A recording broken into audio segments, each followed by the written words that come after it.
Good afternoon. This is Dante King.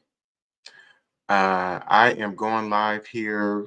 What time is it? It is about 5:15 or almost 5:15 on Saturday, April 26th.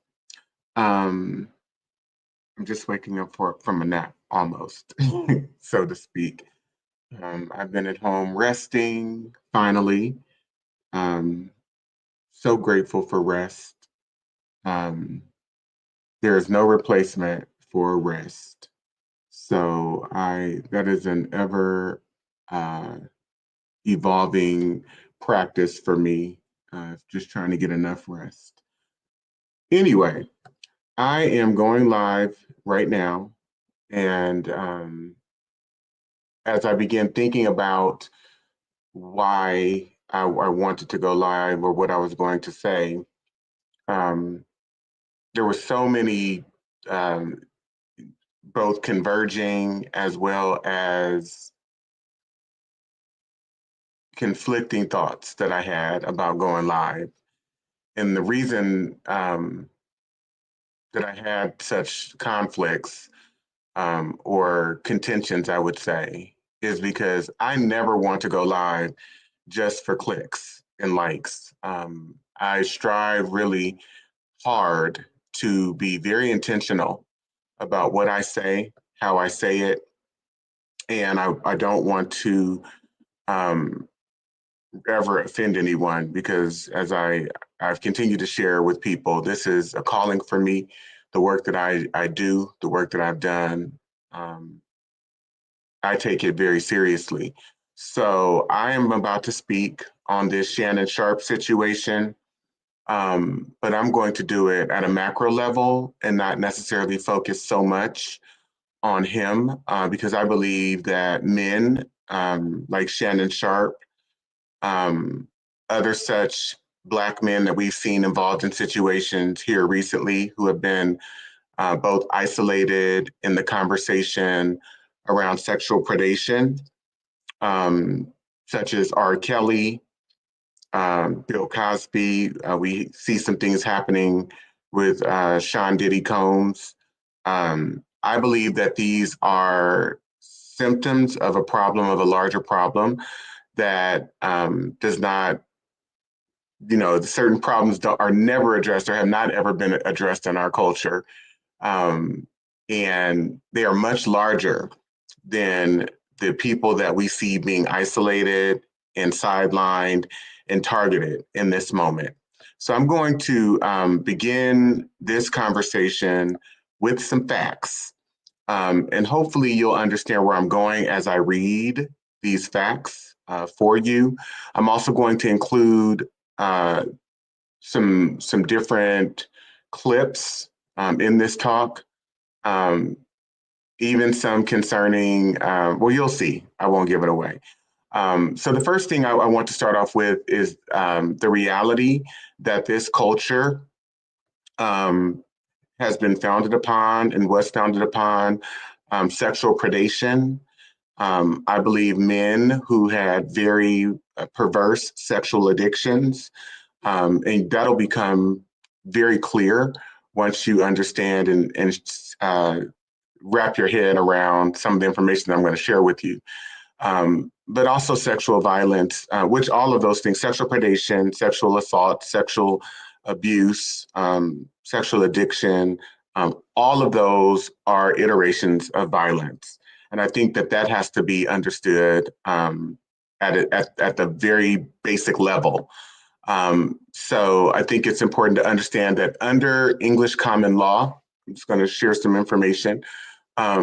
White men, English men, back in 1275, I believe, established a statute at Westminster, which established that it was legal to be able to marry girls as early as age 12 years old.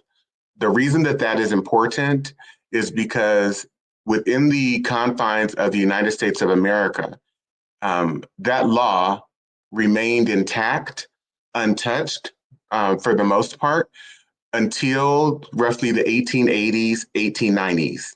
And so under English common law, the age of consent for marriage and sexual activity was set at 12 years old for girls and 14 years old for boys. This standard was widely adopted in colonial America and persisted well into the 19th century. So again, until the 1880s and 1890s. Engagement before marriage. So engagement was set at even an even younger age with parental consent. So you had in the United States of America, girls being able to be engaged, before age 12, age 10, age 11, age 12, anything that if a young girl was coerced into engaging in sexual activity, let's say at age 10 and beyond, it was not considered rape.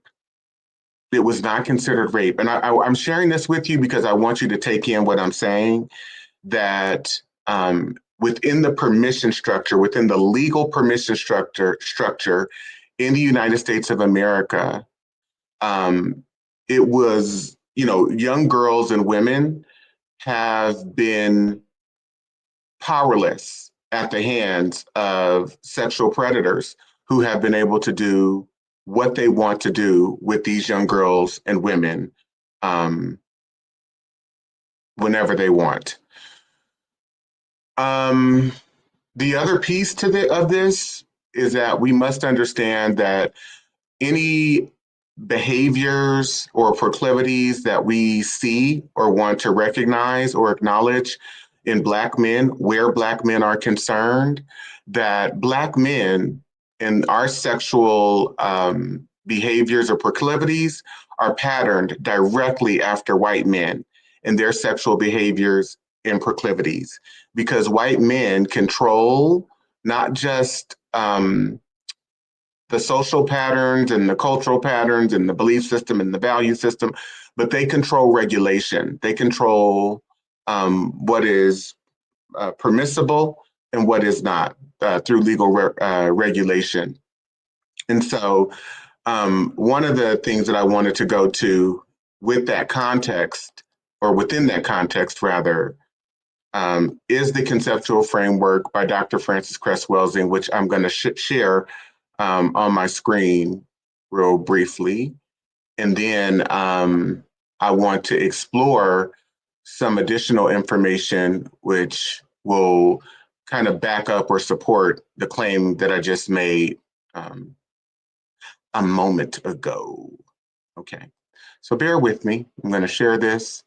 So Dr. Cress Welsing and her framework around color confrontation and white supremacy being a compensatory logic system, she says that in understanding white supremacy, worldwide domination, and white supremacy outside of the reason for white supremacy, she describes it as a behavioral system that functions and informs and influences every area of our lives, including sex and the politics of sex. We have to understand that everything in our society is political.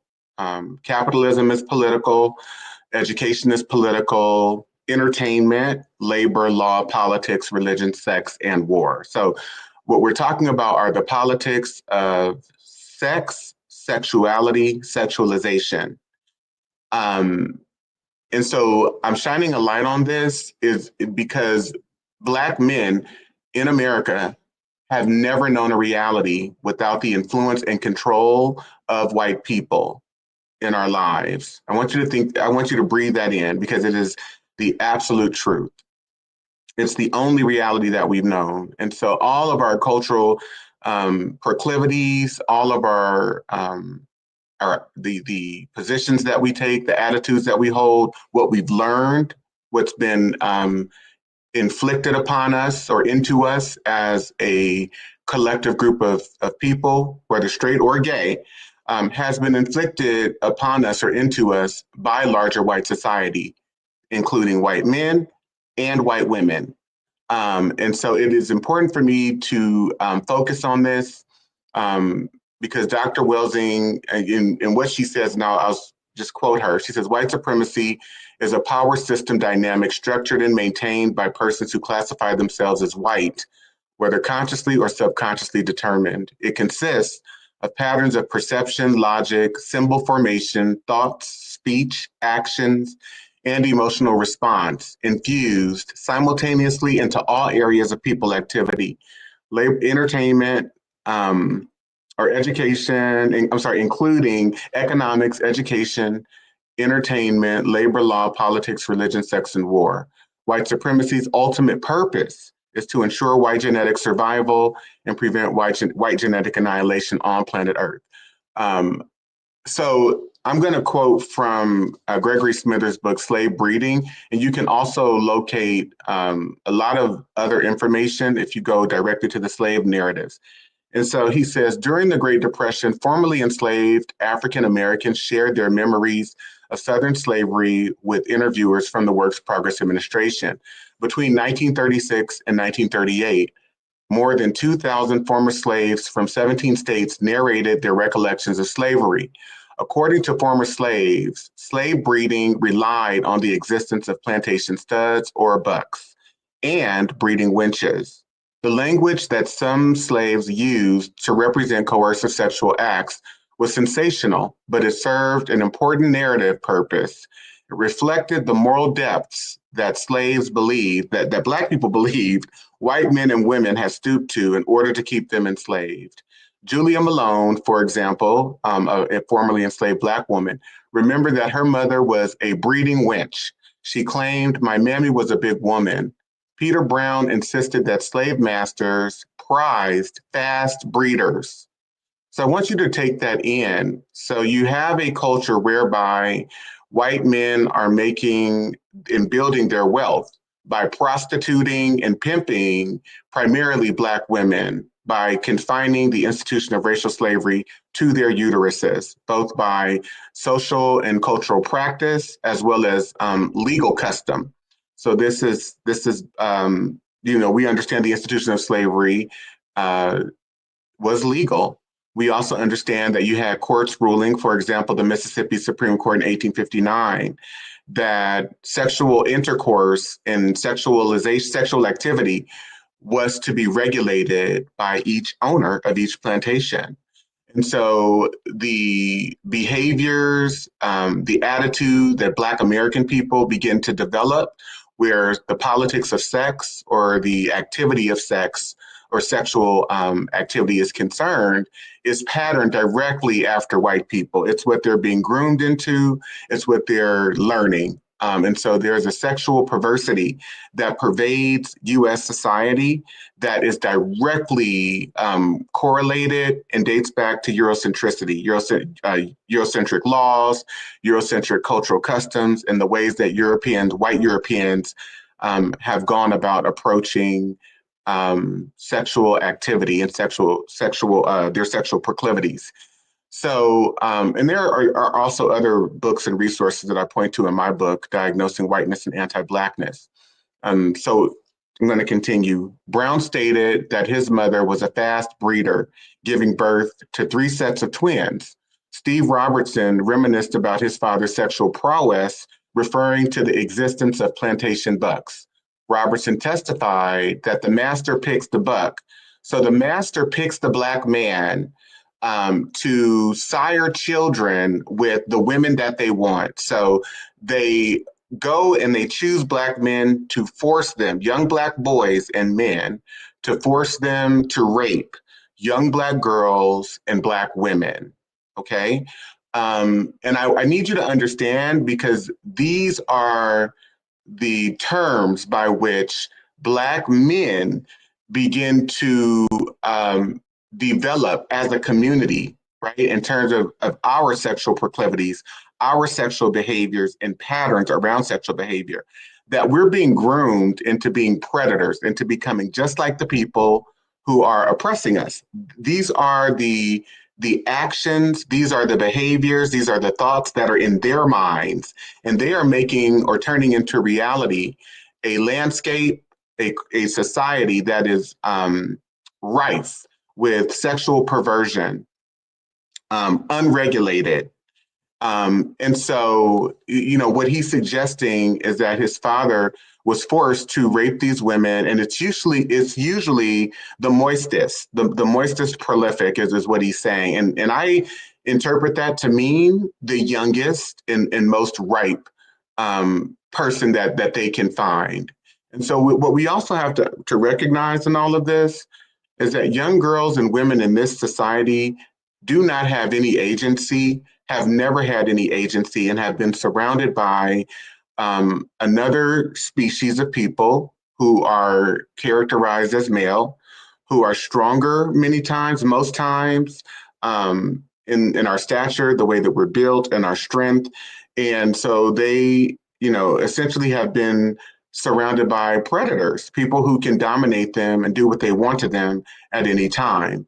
And so he says, this book goes on to say, Willie Blackwell informed his interviewer, his WPA interviewer, that my pappy and the Blackwell stud, the kind of a big, strong, powerful end that the plantation owners want to breed their slave stock up with. And so what Willie Blackwell is admitting to is the way that his father was used to not, um, well, to go around essentially and just rape women, any that he wanted, because his sperm was powerful so much, or the owners felt that his sperm was powerful, it's so powerful that he could impregnate women and girls very easily.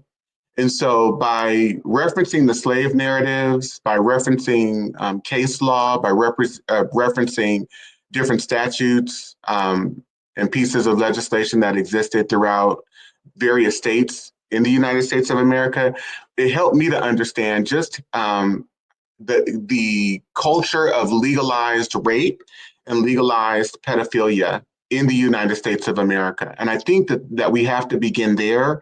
That has to be dealt with and explored.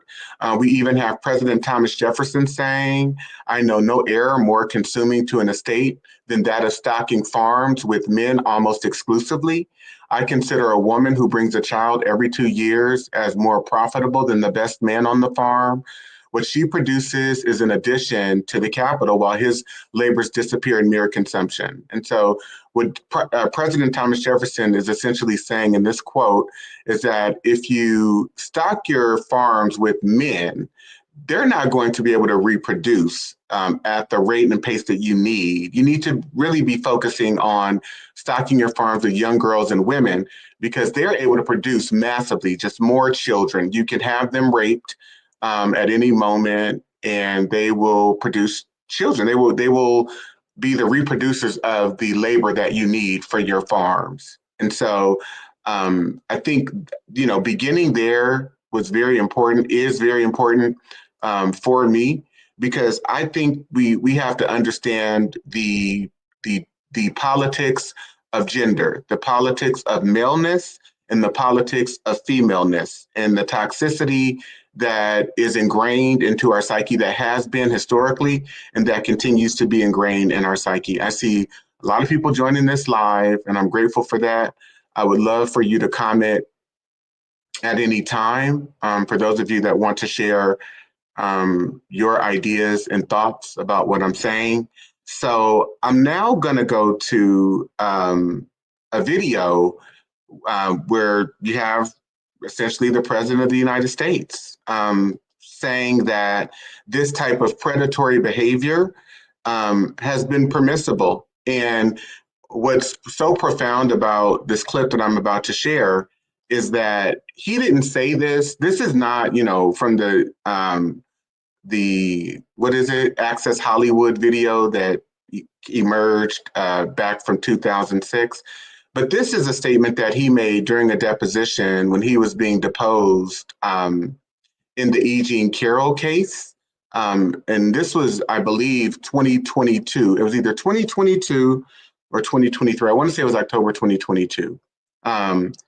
Anyway, this was after he had been president, after these claims had been made that he had sexually assaulted a countless number of women, and now he was being deposed for this E. Jean Carroll situation. And so I'm going to share this clip with you.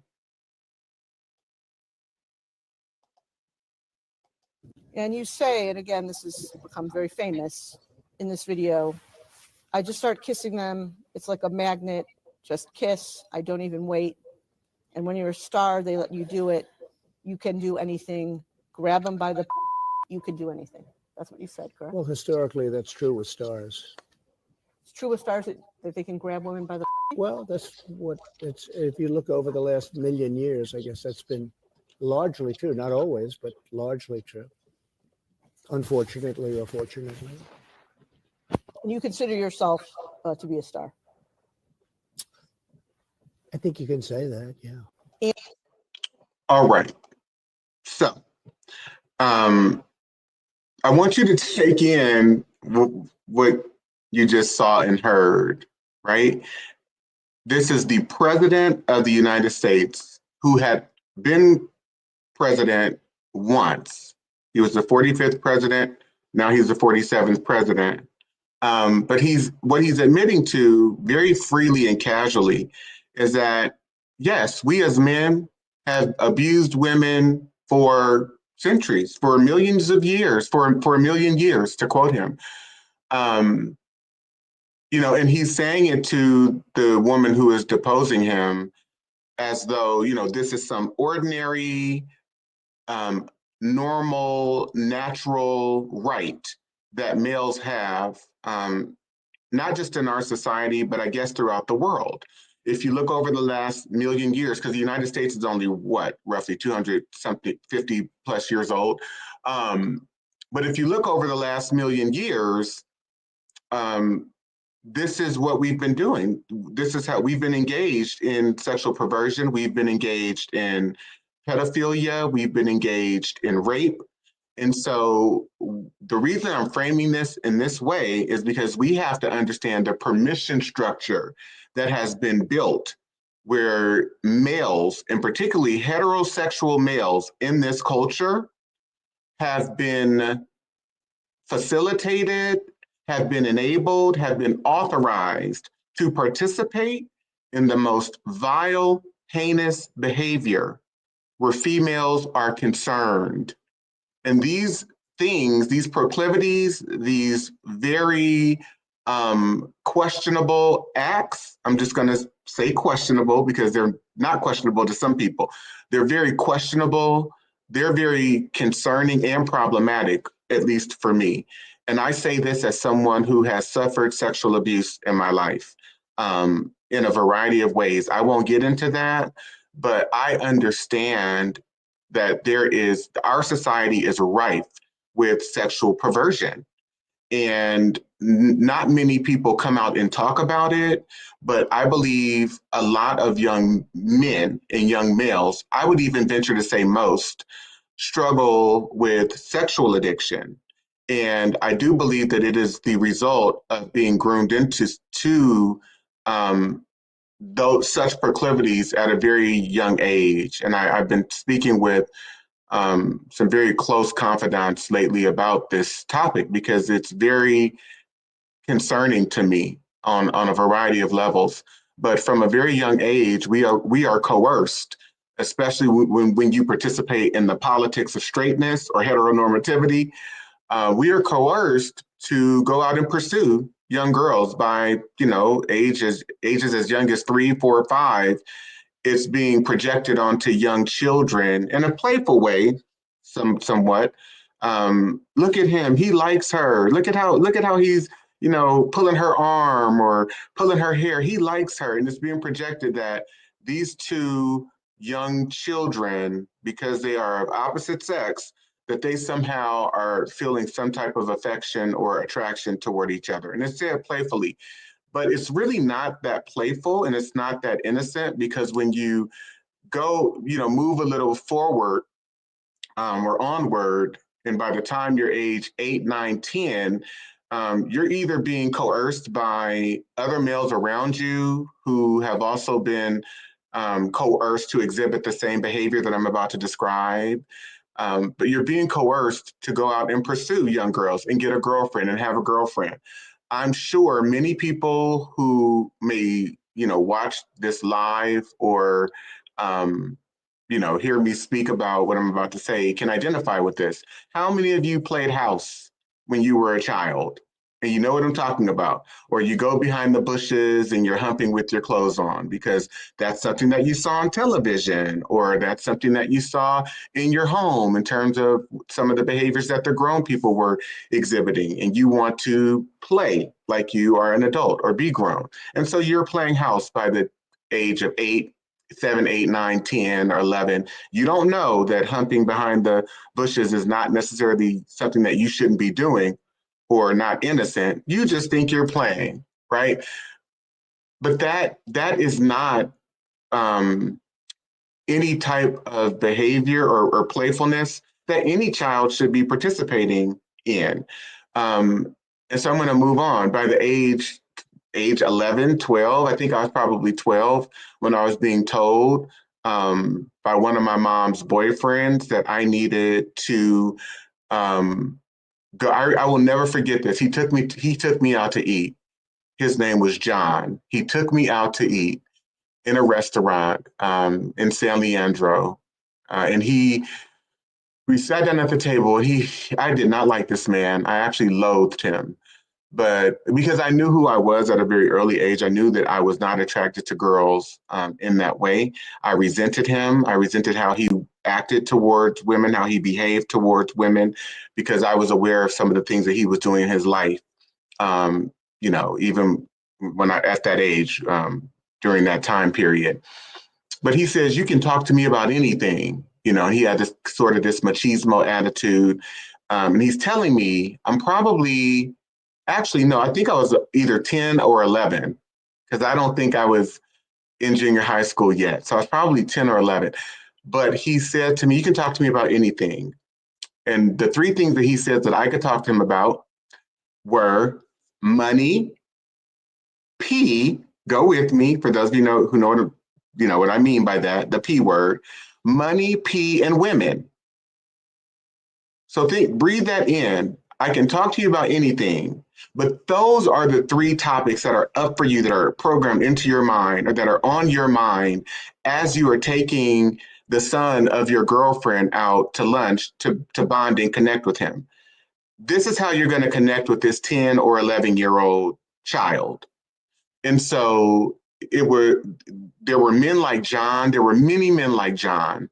I had uncles. There were other older men who were around me who would talk to me about pursuing girls and going out to sleep with girls, and even suggesting that they would facilitate engagements with older women, that I needed to get me some, not be a virgin anymore, right? And it was encouraged that I go out and pursue multiple girls, not just one, not just have a girlfriend, focus on, building a connection with that person and developing, synergy. No, but that I repeat a pattern of having sexual encounters with multiple partners, with multiple young girls and women. And I think if many men and young boys are honest with themselves, they too can and would admit that they've had and shared similar experiences with men. I don't think that this is anything that has just emerged or evolved out of thin air. This is not specific to John, even though I didn't like John. I can't demonize John, because John got that mindset, that attitude, that psychological framing or functioning from somewhere, from societal influences, from the people who influenced him. And they got it from the people that influenced them. And so this is a larger societal and cultural problem, and it is not specific to John. It is not specific to P. Diddy.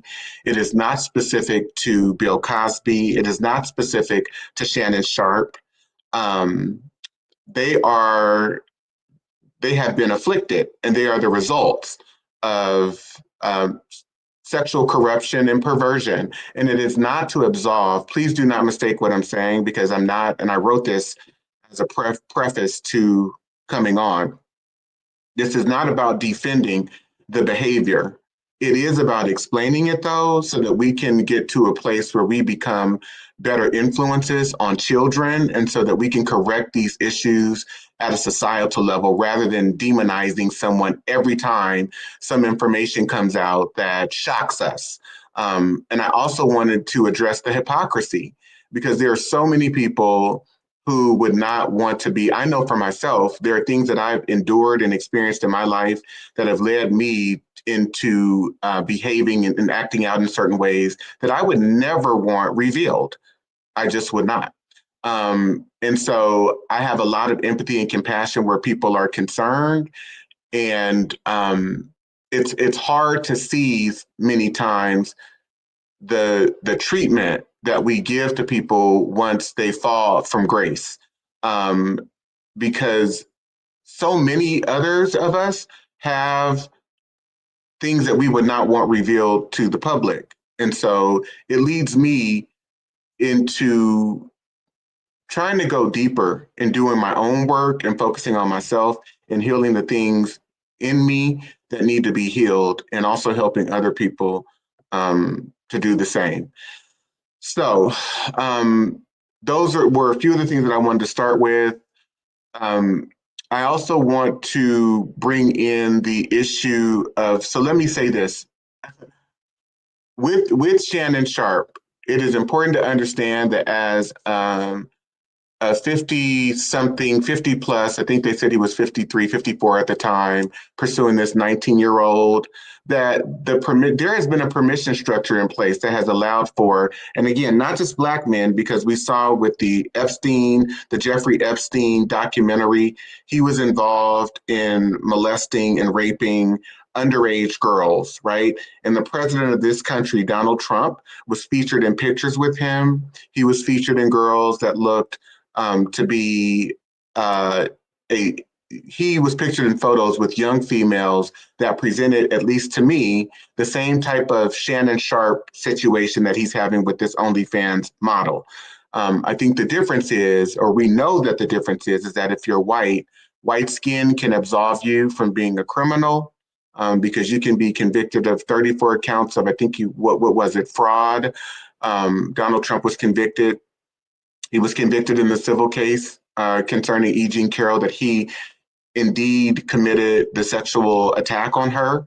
And he was ordered to pay her money, but he was still able to ascend to the presidency of the United States. He was still able to garner the support of over 70 million people who voted for him. So if you have white skin, if you're a white male, this society is much more forgiving to you than it is for non-white men, and particularly Black men. It is the harshest and most severest where Black men are concerned. And so I don't want to spend too much time on that, but that is a bedrock of what I focus on in my work, because it is important.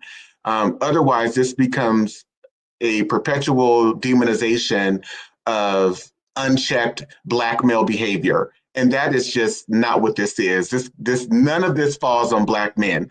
How can I say this? This is not about Black men being sexual predators. This is about Black men following the patterns and the permission structure that white male patriarchy has established and set up, authorized and enabled.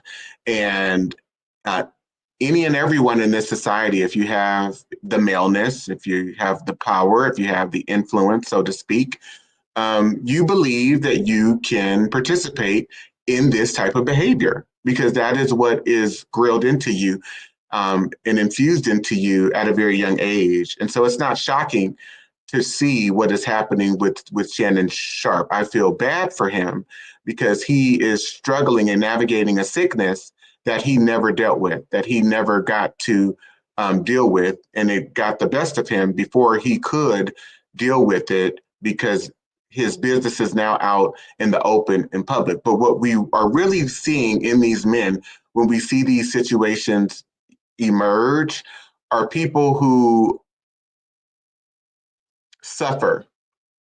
are suffering from a a disease.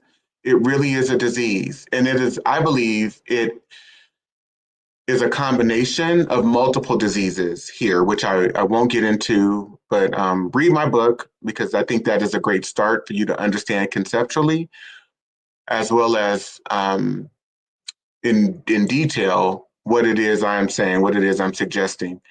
So I'm going to play another because Dr. Frances Cress Welsing, who I opened the talk with, who I absolutely love, she engaged in a talk with Dr. Alvin Toussaint in the early 1970s, and I used to share this in some of the workshops that I do. If I'm able to get around to it, I will still share it at times. But she engaged in a discussion around Black men, white women, because the other aspect of this Shannon Sharpe situation, and this was true for what we saw with Jonathan Majors. It's been true with what we see in interracial dating where Black men are concerned in the ways in which they pursue white women, especially when they achieve a certain modicum of success or status in this society. Because in understanding the politics of colorism, the politics of race and racism, the politics of white supremacy and anti-Blackness, we have to understand that Black men psychologically consider consider white women and white men in the gay community. Black men consider white men and those who are of a higher or that lack skin pigmentation of a higher status, and they pursue them as such. And so in this conversation, Dr. Welsing is talking to Dr. Toussaint, and I'll probably play about, 7 minutes of it, maybe 7 to 10 minutes of this conversation. But they're talking about the psychology of it, and they're looking into it as something that is pathological. And I think the pathology of race play, which is what we saw Shannon Sharpe engaged in, is something that's not talked about enough.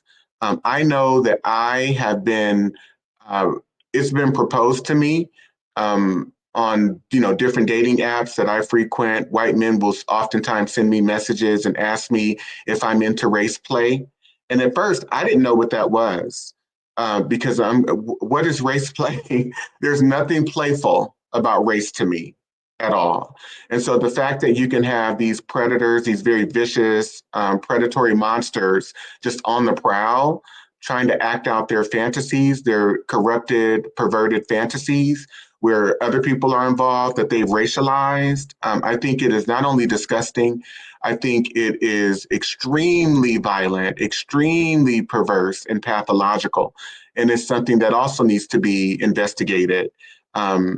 And so the pursuit, though, of white women or white men, if you're, let's say, a Black man that dates white men, or a Black woman or a woman of color that pursues or finds value and or status in white men or white women, that is also pathological too. So I appreciate part of what they are getting into in this discussion, and I'm going to share a piece of it with you.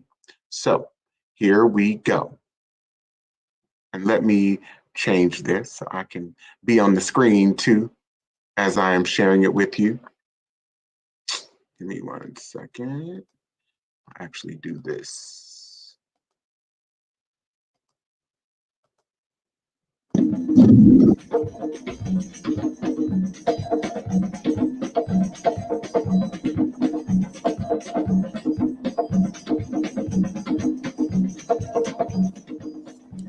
This is the part one of a two-part series entitled Black Man, White Woman. Significantly, it was not entitled Black Woman, White Man because in the last 10 years, the statistics indicate that there is a significant increase in relationships between Black men and white women and a significant decrease in relationships between Black women and white men. With me to discuss this very volatile issue are two leading psychiatrists, Dr. Frances Welsing, a member of the psychiatric department of the Medical College at Howard University, and Dr. Alvin Toussaint, a psychiatrist, a member of the Medical College at Harvard University, and author of the well-known book, Why Blacks Kill Blacks. To begin with you, Sister Welsing, why do you believe, basically, Black men are becoming so significantly attracted to white women, or is it vice versa? I'd like to turn it around. I think, first of all, that white women are seeking black men first. Black men some are attracted to white women. And I don't think that we can understand this phenomena unless we understand really what is the larger dynamic that is occurring, not only in this society, but in the world at large. And the way that I look at that phenomena is that, number one, we are living within the context of a system of white supremacy, which is my definition of racism. Racism is a worldwide system of white supremacy, domination, and control. And all of the behavior that we see all over the world, whether it's the behavior of the black woman, the white woman, the black man, or the white man, is occurring within the dynamics of this system. And we can understand what is happening as far as the white woman, black man relationship and why that is on the increase. I think if we understand the need for the system to remain intact. But Francis, Okay. you don't think that the black man has a special attraction toward the white woman? Oh, in yes, he America? does. Yes, he does. Why is Because Well, he has been programmed historically to feel that, first of all, this is the woman who is the woman in the world. And this is a thing that has been denied him, in terms of, let's say, male-female relations or sexual partners. The black man, at least in this area of the world, has been told historically, you cannot touch this woman. And so at that level of social dynamic programming, yes, the black man has always felt, well, this is the one thing that I have been denied in this society. And so many black men, I think, at one level, they are moving towards white women as white women move. White women are the major aggressors in this situation. But the black man is playing his role because he says, well, this is a thing that I've been denied. This is the thing that is going to be the great equalizer. I think, though, that the need has sort of been exaggerated, because if we look at those statistics you just mentioned, actually in the past decade, even with the increase, there's only about 43,000 black man, white woman marriages. That's a very, very tiny percentage. That means about 2% of black men are married to white women. Mm-hmm. Now, if we had accepted the propaganda, that is the white propaganda, that all black men desire a white woman and they want to marry your daughter, you would expect the incidence of the marriages to really be increasing at a much greater rate. I was going to ask, does it mean that that the fact that if we accept the fact that black men do feel that white women are preferable to black women, are we saying that their behavior in the context of standard behavior is normal or abnormal? Well, I don't like to use those terms. I would prefer to understand the phenomena. For example, if we start labeling behavior, like, for example, homosexuals don't like to be called pathological, for one thing. And I think that it is more useful if we say, well, let us try to understand the phenomena of homosexuality, as opposed to saying, well, now that's sick. And then people get turned off and they don't spend time trying to understand the dynamic. In the same way, I don't want to look at the phenomena of, cross-color sexual mating or marriage or whatever. And in terms of pathology, I would rather say, well, let's try to understand what actually is going on. But you call the white woman the aggressor. I say that she is aggressive because we live in the context of a white supremacy society in which white people are the dominant group. They are the people who control the power. We are the oppressed people. We are the people who are victims of that system. Just like, in terms of history, it was just a short 2 months ago in terms of the whole historical span that black men were being lynched for looking at a picture of a white woman.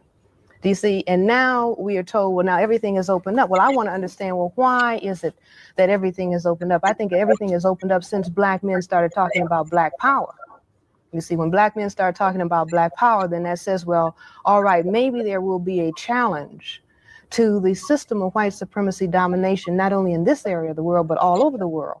So the white supremacy system says, all right, well, now what do we do to get these people back in control? And what do we do to get them back in check? That is the black man.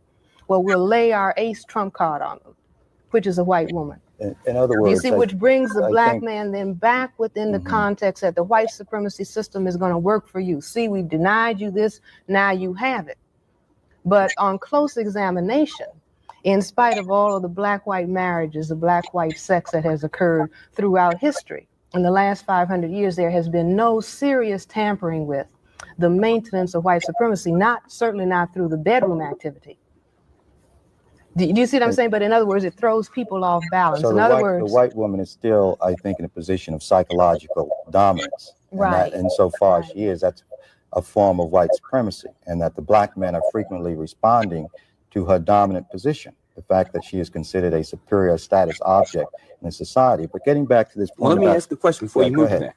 Then if we accept that, are we saying that the black men who marry white women are asking for dominance from a female? no, the black men who are married by white women. But No, the trend you continually No, I think that they're looking for status. the black men are The looking for black status. men are looking for status whether they are aware of it or not. In other words, as long as you have white supremacy domination any place in the world, whether it's Brazil, whether it's Hawaii, whether it's Japan, any place, you name it, that as long as the people of color are the people who are oppressed, then when a marriage occurs, in other words, the dominator says, I will pick you amongst the victims who I dominate to marry you, then the victim says, oh goody, this means I'm in.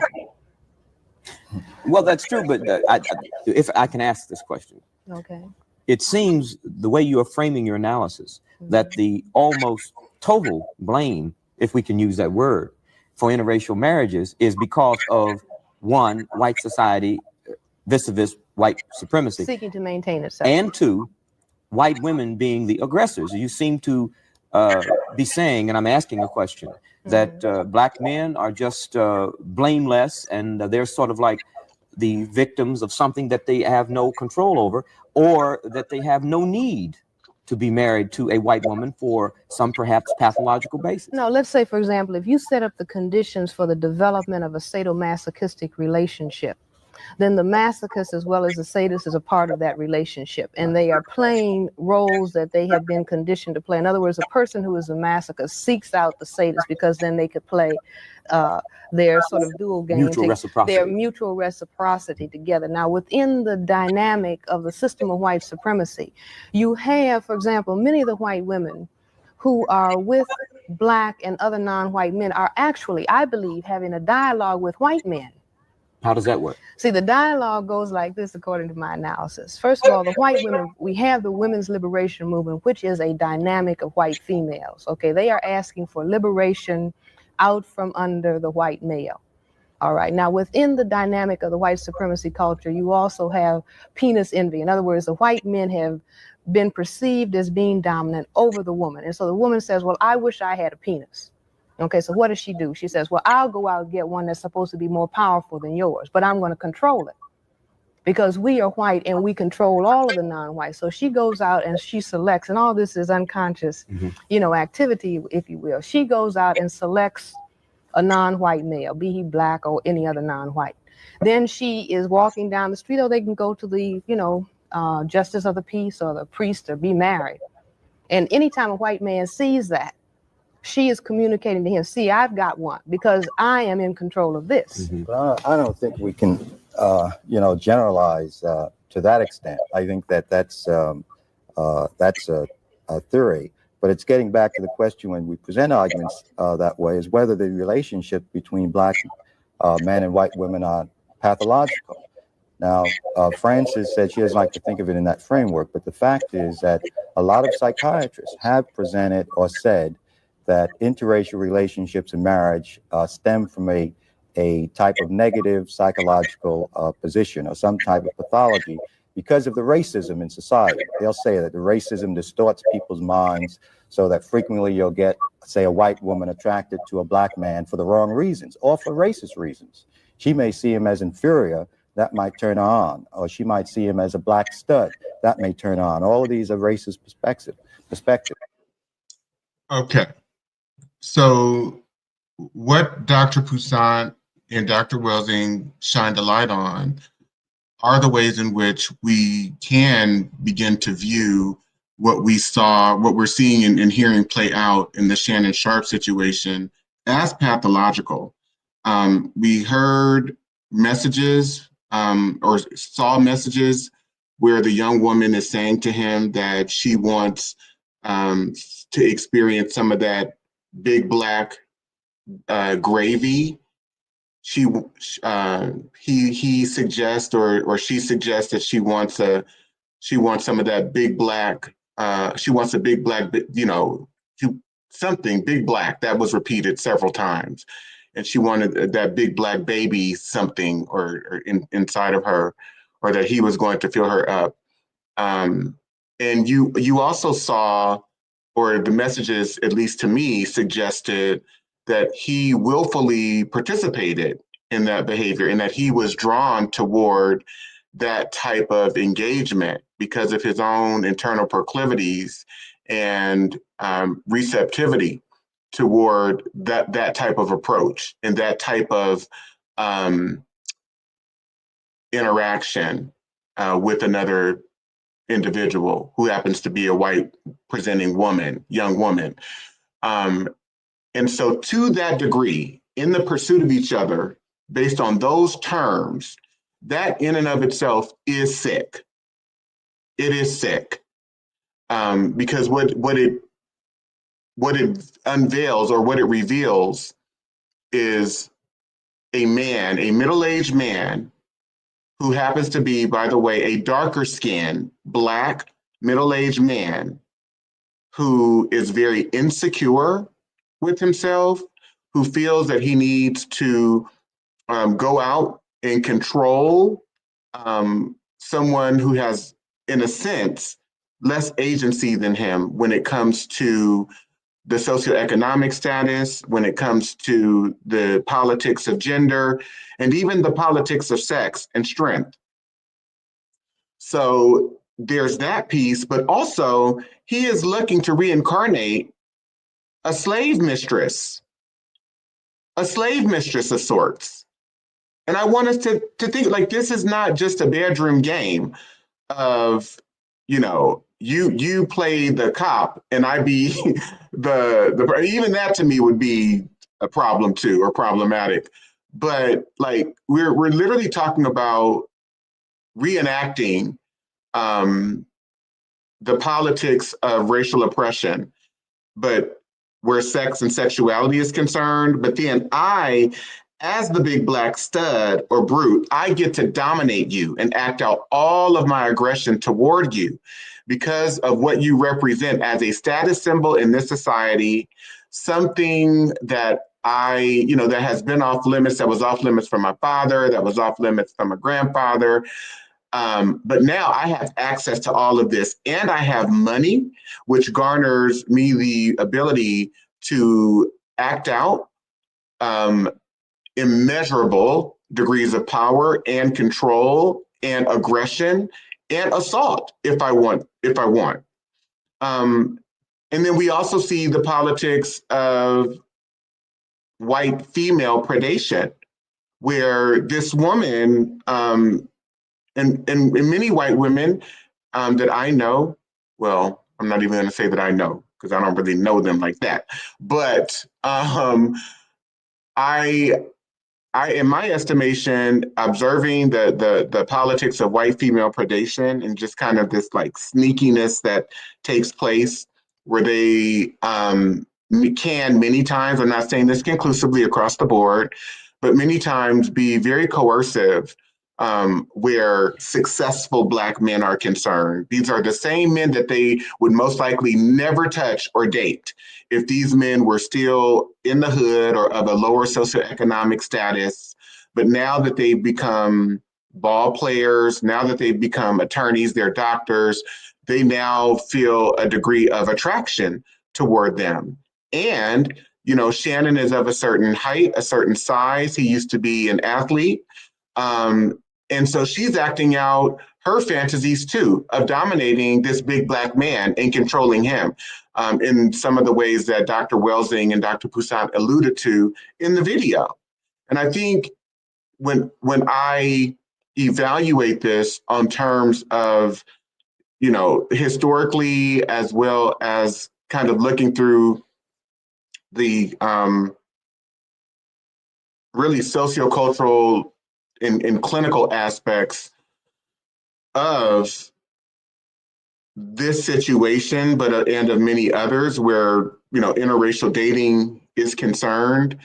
There are many questions that I have that stem from our history in this country, and I do believe that no Black man or Black woman is involved in an interracial relationship where they're equal with their partner. You cannot be equal in a society where people have been racialized to be superior than you, more superior than you are, and where they have institutional practices and processes working in their favor. And they also have the weight of the society on their side that makes it so, for example, that if this white woman, you know, as she's doing right now, with coming out and putting all of this information out there and really amplifying the nature of predation that was involved in their relationship, that if this white woman had been a Black woman, this situation would not be getting nearly the amount of attention that it is getting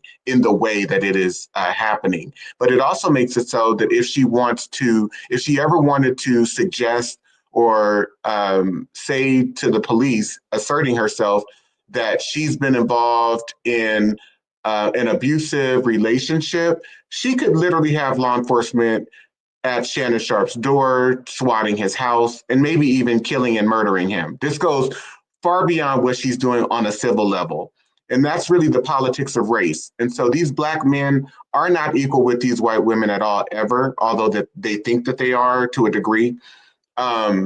And we've seen over and over again, these white women through very retributive acts, when they feel sidelined, when they feel disrespected, when there has even to some degree, you know, been abuse, they can ruin these Black men at every turn or at any point. And that's what I appreciated about what Cat Williams was saying, you know, when he said that, yes, he finds white women attractive. You know, he's not going to deny that, just like he finds every other woman or group of women attractive. But he would never date one because he understands the politics of race, the politics of racism, the politics of racialization that makes it so. And I think he was joking, but he was like, you could be the king, you could be Cain the Conqueror, and they will destroy you within 2 weekends. Right. And so there are so many layers and aspects to all of this, where I just believe we have to begin to investigate an array of dynamics and how they fit together, and maybe not even fitting them together, but just kind of analyzing, well, first pointing to, highlighting, and then analyzing the layers, the infinite layers that are involved here. But it also requires degrees of honesty that I don't believe most people are willing to admit to and be honest with themselves or others about.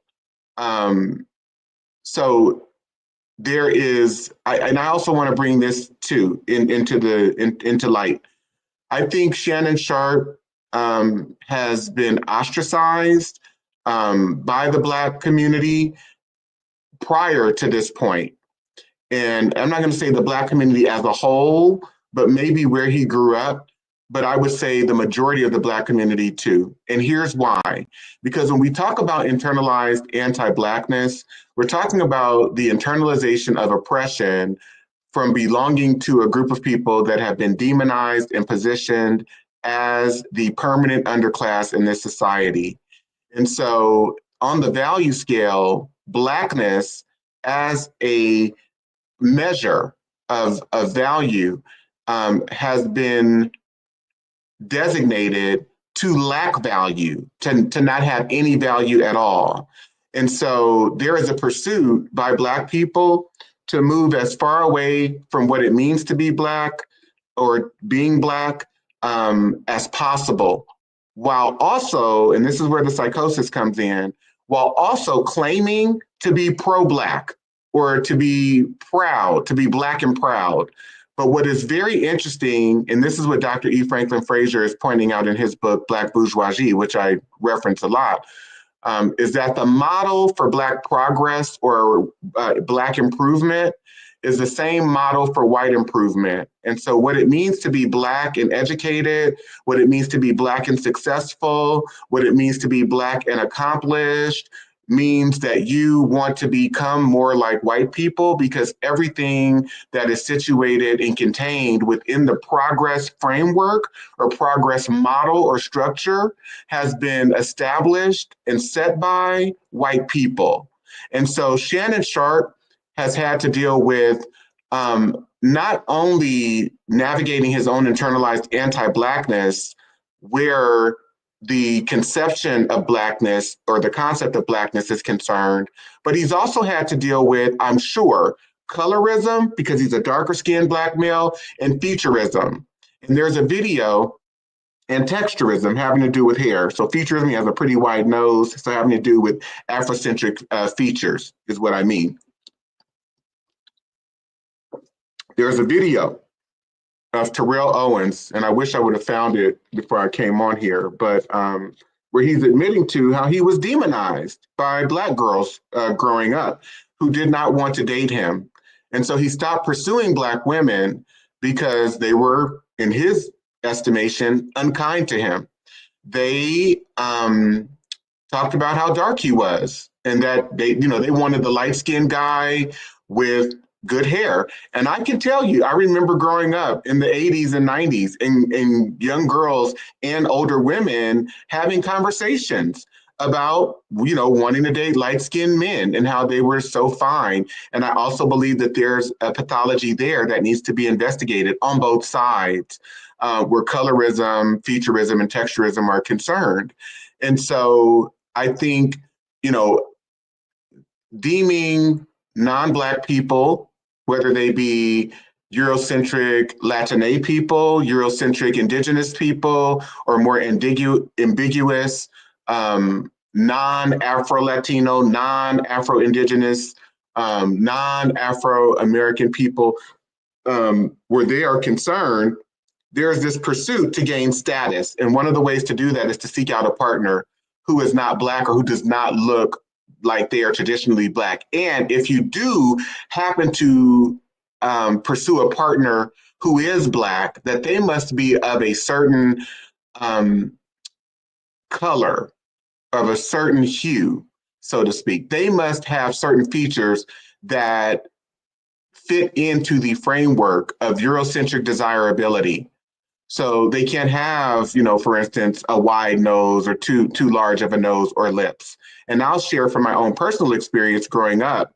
I was teased by a lot of Black children growing up for having full lips.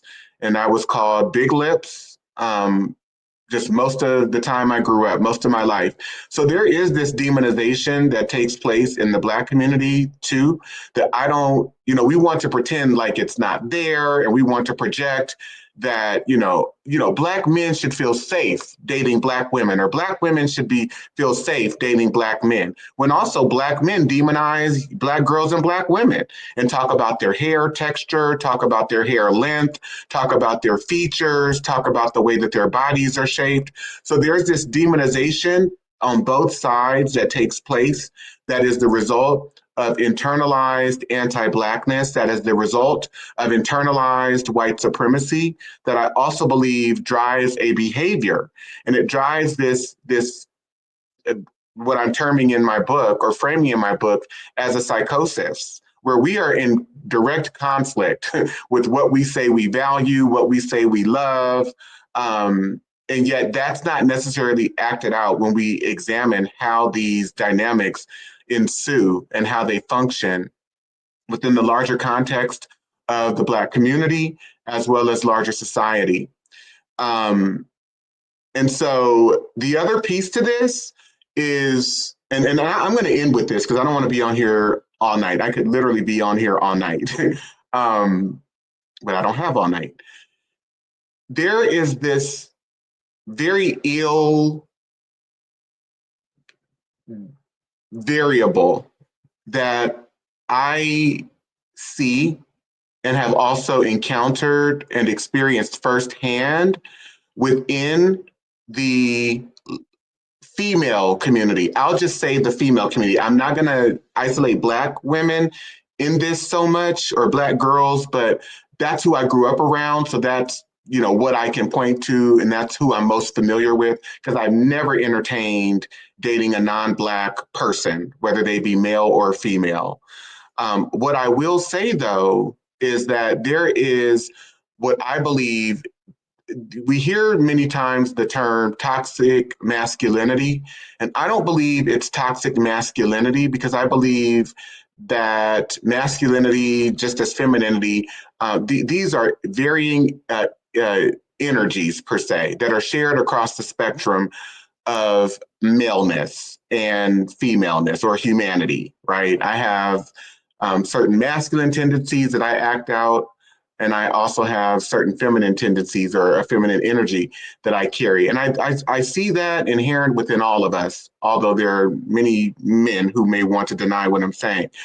But the reason that I'm bringing this up is that what I believe people are really pointing to is a toxic maleness that is really more so located and infused into heteronormative maleness. Just like there's a toxic femininity that is infused into hetero femaleness in genderization, because there is the way that gender functions is to just like the way that race functions, is to organize people not just into categories, but into categories that are assigned specific roles and behaviors that you should act out versus not act out. And I think that being someone who is homosexual and being a member of the gay community, I have experienced many, many, many, many, many more freedoms and flexibilities in expressing myself, expressing my emotions,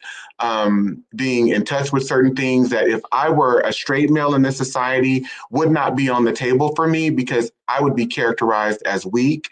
And in the gay community, I mean, I'm characterized or seen as that by many people in our community, in our society, and yet I really don't care. It doesn't bother me as much. But I believe that if I were straight, I would actually care, because it is taboo. It is unwelcomed. It is unacceptable to be a straight male in this society and not exude a certain amount of assertiveness and aggression where straight or heteronormative maleness is concerned. So there is this way in which we are socialized, not just by men, but also women play a huge role in this, because from a very young age, we're being told that to be a boy, to be a male, is to not be weak. And I've had many women express in front of me to their male children. I also experienced this treatment where women were telling me at a young age that expressing emotion was weak. It was not representative of being a big boy or being a boy. Boys don't cry. You hear that a lot. You hear that from men a lot, but you also hear it from women. I heard that a lot from women and girls. By the time I was in my teens, and I was just having a conversation about this, I do think one of the things that influenced me to really relent from trying to engage in what I would refer to as relationships, like spousal type relationships with women, beyond platonic relationships with girls and women, is that young girls and women kept telling me that I was too nice. That I was too nice. Now I want you to breathe that in, because if a man or a boy can be too nice for you or to you, then what is it that you're desiring? What is it that you want? And so it's become very interesting to me when I hear women talking about they want men who are emotionally available, but yet they're not raising the boys who become men to be emotionally available for the most part. And so women are just as much implicated in this scenario as men are, because there are a set of toxic behaviors and toxic beliefs and values that are perpetuated in our society that I believe are very destructive, and they lead to destructive relationships, which is why you can look on virtually any daytime talk show and see over and over and over and over and over again the same problems in different heterosexual relationships. And it is because of the politics of genderization, the politics of sexualization, the politics of heteronormativity and sexuality. And don't get me wrong, I could do a whole other talk on some of the issues, a lot of the issues in the gay community, because we have issues too. But they are some similar, some are the same, but they vary, they are different. And so I really do believe that being someone who is seen as a racial deviant, because I'm a Black man in this society, and we know that, you know, anything that is non-white is seen as a deviant. But I'm also viewed as a sexual deviant because I'm gay and I'm not straight. That sets me up to be somewhat of a witness. I'm not claiming to be an expert per se, but it sets me up to be a witness. And I really have attempted and tried to think about these things in a very responsible way, and also in a way that is critical, extremely critical, and non-punitive. Nothing that I'm saying here today should be viewed or taken or felt as punitive, because that is not my intention as well. It is just to try to bring light to and explain and share some of the thoughts that I've had seeing, you know, how our current day society is functioning and operating, and what I hear every day from people that I'm in touch with, as well as various podcasts that I tune into, and other programs that I watch. And these influences are everywhere. They're in movies and entertainment, they're in books, they're in commercials, they're in videos, they're in what you know, the clothing that's offered and produced, mass produced in different clothing lines and stores. The politics and the economics of sexuality and sexualization are huge. And I just think if we as a society are going to ever be able to heal and be the moral people that we say that we are or want to be, we really have to come clean with ourselves and the ways that we function in this culture, and also investigate the influences that have influenced not just us as individuals, but our families, the groups that we come from. For example, I am clear that the instances of pedophilia that occur within the Black community are the direct result of the ways in which white men and women infused pedophilia into our community, into our families. The ways in which rape happens in this culture. We have a whole cultural framework of legalized rape dating back to the colonial period, and then lasting for hundreds of years in this country. And so that set both a permission structure and a behavioral structure in a behavioral context, behavioral orientations, whereby just because the laws are no longer in place and permit people to do these things, these are passed down by custom. This is what has been enshrined into people's families, into the larger society as a whole. And so there is no legislation that will come along and root out things that have been programmed in psychologically and behaviorally. So there's so much more to this, and I almost wish I had invited a panel to come on with me today, because I'm doing somewhat of a monologue, and I think that this deserves so much of a robust discussion between varying perspectives. So I do plan to have a deeper conversation about this that will take place. I'm thinking maybe within the next few weeks or so. Maybe June. I don't know. It just depends on my schedule. Like I said, I'm very busy right now. But you know, if you have thoughts about what I've shared, I'd love to hear your comments. You know, if you have any, feel free to leave them in the chat.